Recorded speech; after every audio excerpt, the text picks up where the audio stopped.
গুলো তাদের মতো এরকম রাষ্ট্রের কর্মচারী আর পৃথিবীর খুব কম রাষ্ট্র দেখেছে। একজন রাজকবি ছিলেন আমাদের গণতান্ত্রিক শাসনে, তিনি তার কোনো মতলব হাসিল করতে হলে 32 নাম্বার নিয়ে একটা কবিতা লিখতেন, কিংবা শেখ মুজিবকে নিয়ে একটা কবিতা লিখতেন। ওনার হাত দিয়ে 4000-5000 কোটি টাকা খরচ হয়েছে এক লোকের জন্মদিন পালন করার জন্য, যার বানানটা পর্যন্ত ঠিক করতে পারে নাই, মুজিবের জায়গায় মুজি হয়েছে।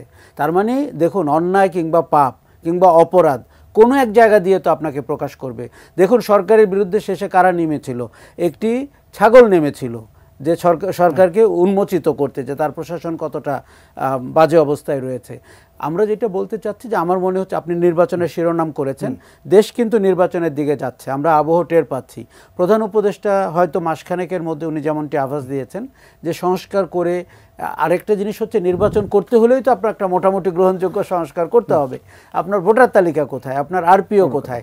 আপনি নির্বাচন সংস্কারে যে কমিশন করা হয়েছে, তারা হয়তো আজকে আমি যতটুকু শুনেছি যে আপাতকালীন বা ইন্টারিম রিপোর্ট তারা দিয়েছেন।